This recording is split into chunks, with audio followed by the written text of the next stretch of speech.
Hi guys, welcome to Antique Sprinklers. I am so happy to announce that my friend Kerry and I are embarking on another in-depth history of a very important line of sprinklers from an iconic brand. And I suppose that the first clue was when I was sitting in behind a table full of pop-up impact rotors.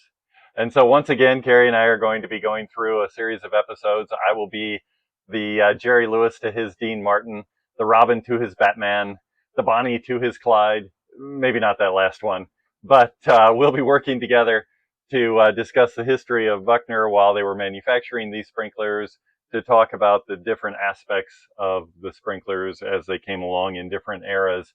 And of course, you're going to see them all in operation. And so when we talk about impact sprinklers, really they first, in the pop-up variety anyway, they first appeared in Buckner's line in the mid to late 1950s. And this is that period of time just after William A. Buckner's death, when the company is being run by his widow Mona and his longtime partner Harry Cleason. And the history story will continue through James Cosin purchasing the company, driving it to new heights, selling it off to JM, and then Cosin going ahead and founding Royal Coach right in the middle of JM's period of owning Buckner. And we'll include Royal Coach in the story. And then in 80, when Mr. Cosin buys Buckner back from JM for pennies on the dollar, we'll talk about Royal Coach Buckner as a company. And then in the mid 80s, James Cosin sells the whole thing to Lyle's Diversified, a pair of brothers in Fresno, California, who had a private equity company. And we'll talk about the sprinklers that were manufactured during that time. And it was during that period that they sort of curtailed the use of the brand name Royal Coach in favor of Buckner. And then we'll follow up with the sort of the end of Buckner when in 1998 the sprinkler portion and valves, etc., all but the control systems were sold to Storm Industries down in Torrance, California, while their golf controllers went to Hunter Industries.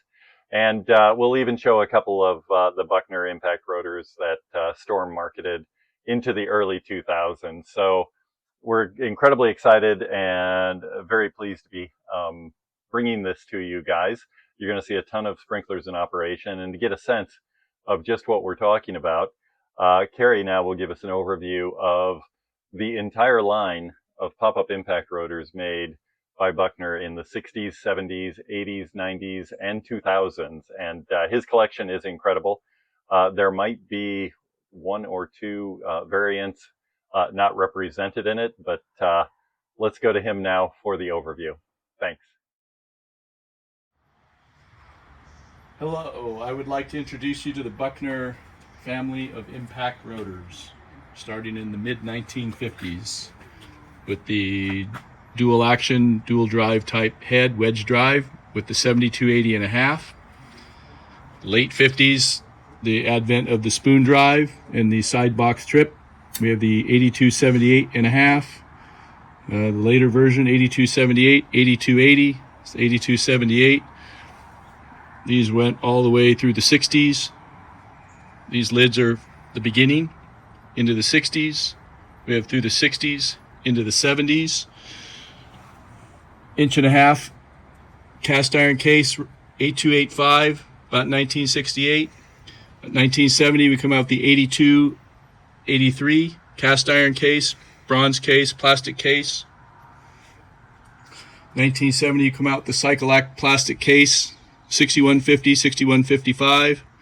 Shortly thereafter, early 70s, we come out with the next generation of 8200 series, 8250, 8255, 8260, 8265, bronze case rotors. These lids carry us through the 70s. About 74, we come up with the 8300 series Cycle-Act plastic case based on the 8265 and the 8283 internal assembly. 77, we come up with the plastic case replacement for the 6155 being the 2430, 2435 with rubber or aluminum cover. The 1430 replaces the brass case, 8250, 8255. Mid-70s, we also start Royal Coach alongside of Johns Manville, Royal Coach sprinklers. Started out with the 10,000 series plastic case, the 10,061 bronze case. We also the 10,091, the 10,092, the 10,090 bronze case rotors. We also come out in 1980 with the first anti-backsplash head by Royal Coach. 83, upgrade the larger rotors. Royal Coach takes over Buckner about 1980. You will see the Buckner is added to the Royal Coach name as evidenced here. Royal Coach also has the 10-110, the 10-100, the 10-101. This head here is the 103-45, which is the carryover from Buckner's 8300 series. We also come out with the 104 series plastic case, which is identical, uses the same internal assembly. Those become the IP series in 93. Late 80s, they introduced the valve-in head plastic case, a 183 series sprinkler heads.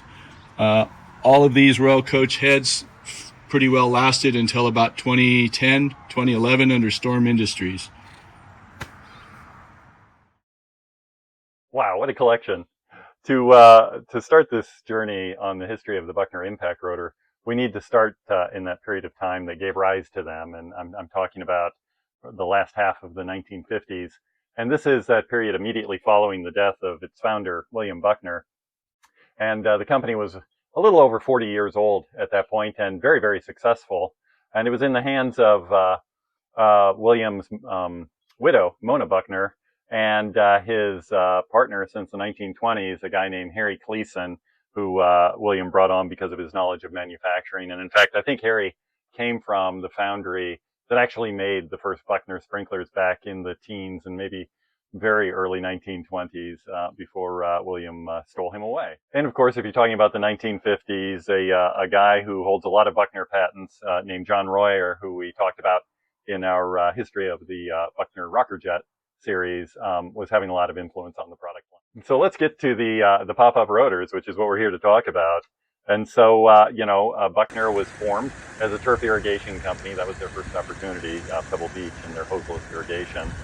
And in the 1920s, really the late 20s, they developed a rotor that would retract completely underground when not in use. So it'd be flush with finished grade, I'd say. And so under water pressure, the sprinkler would pop up, water a radius of, 30, 40 feet, and retract when not in use. And these were the cam rotors that are so famous. And I would encourage you to take a look at our history of the cam rotor that we put out a couple of years ago. It really goes in depth into that product line.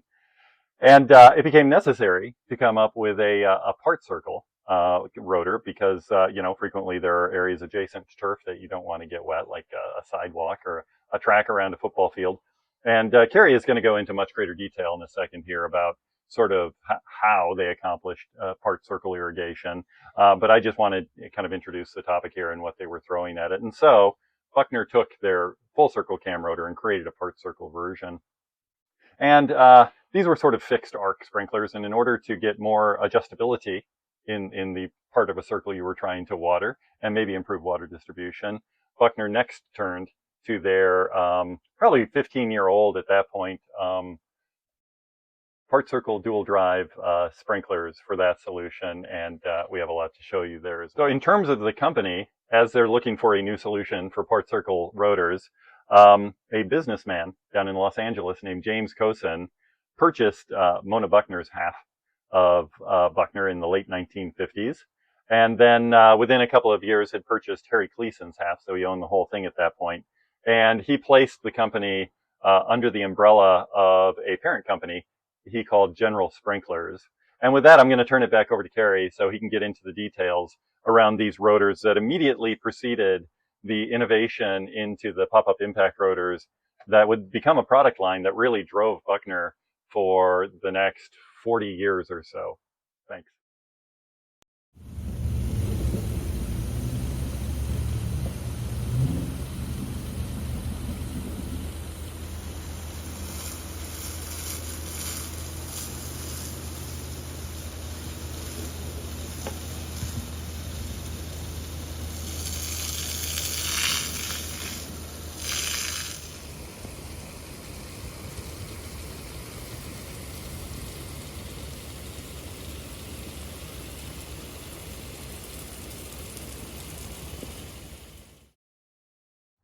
Good afternoon.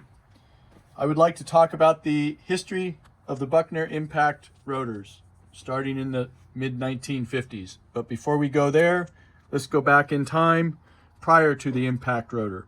Buckner's patented cam drive rotary pop-up sprinklers, as we see here, the 1282, the 1284, 1290, and the 1294. These heads came out in the 1930s and lasted in production until the 1990s. These were extremely reliable sprinklers with their internal friction cam design.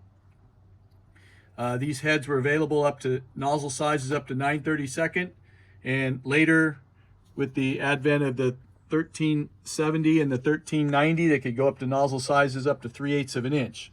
These were great full circle sprinklers for large area turf applications, but they needed a part circle sprinkler to cover the edges and tight areas. The 1289, the 1294, later the 1300 series was their friction drive part circle sprinkler. It achieved part circle operation by this nozzle. As it rotates, goes inside the baffle redirects the water out to the front. Therefore, you had higher volume for a part circle sprinkler. The downside to this head is it did not have a good distance of throw, very heavy water coverage on a quarter circle head and on a half circle head. They were non-adjustable. They had to be ordered from the factory in the arc you wanted them. It was a reliable sprinkler, but was not a versatile sprinkler. Here was the 1294. This is the 1955 catalog. Buckner's desire to have a versatile impact drive head to compete with Rainbird and others led them to the design of the 7280, using their already proven dual action rotary impact head. As you see here, this head here is a riser mounted head, but is based on the exact same head. They used it in a two-piece case housing and mounted a lid on it, and would have looked something similar to this as a pop-up head. It was available nozzle sizes up to 1/4 inch. This head, with its friction type reaction drive driven with the wedge drive, was a positive drive sprinkler, but they did not have they were not a real strong head. This head didn't last in production for a real long time, as the Rainbird's patent ran out and they started into the spoon drive era. Rest is history.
Let's have a quick look at station 4.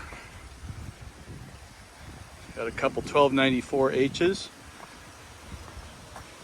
and a couple of 1300H's.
Here we have the Buckner 3878.5. This is also the head that was used in the 7280.5. This is a 3/16 inch nozzle, available up to 1/4 inch nozzle. The unique sprinkler is Buckner's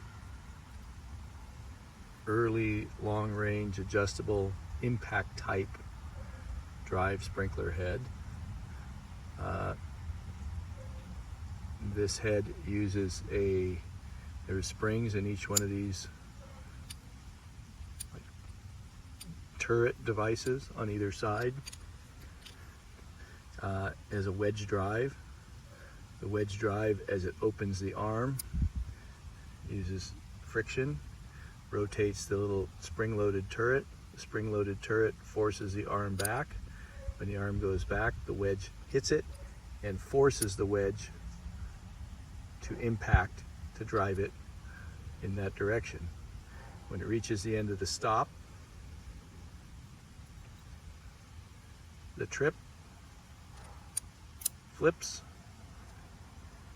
This lock now locks this turret from moving, and now the arm, instead of going this way, will go this direction, as this lock over here unlocks this turret, and now this turret is free to swing and apply more spring tension, and spring tension reverses the arm direction. When it hits the wedge first will pull it tight and closed, creating an impact point between this boss on there and this trip point, and it applies force to this side of the sprinkler head, creating it to turn left, at which point it'll trip again, unlocks. This turret is now free to open, and it switches the direction to drive it to the right. This is exactly how the 8278 was a adjustable, used brass friction collars on it. You could adjust the arc. This is a full part circle head here. This actually is a 3878, but this is the same head used as the 7278.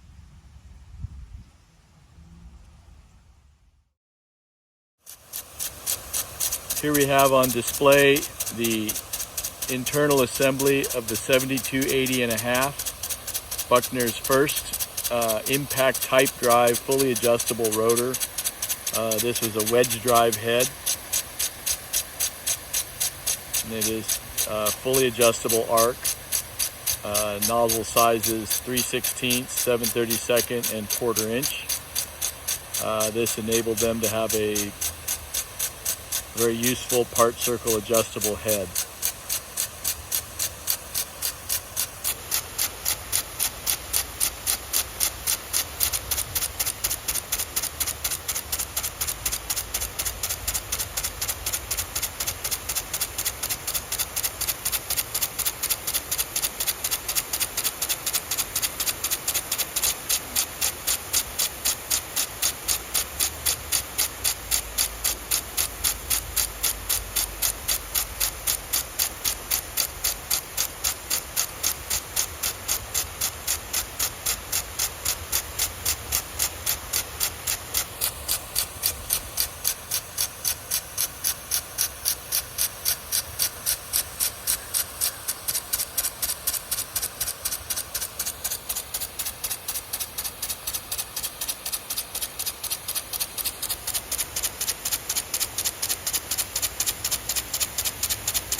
likes it too.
I don't know about you, but I could watch cam rotors run all day, and those very intricate part circle dual drives from way back are just incredible in their ingenuity and frankly their complexity, and the fact that after 70 to 80 to potentially even 85 years, those things still run is just an amazing testament to how tough they were. And but I wanted to give you a sneak peek for next time. When we hit our next episode in this series, it's going to be the early 1960s, and we are going to be looking at Buckner's 8200 series impact sprinklers. So here's a little quick treat for you of one in operation. And once again, thanks so much for watching this. We're very excited to be bringing you yet another series of videos going in depth in one of the major product lines in the history of American irrigation. Thank you.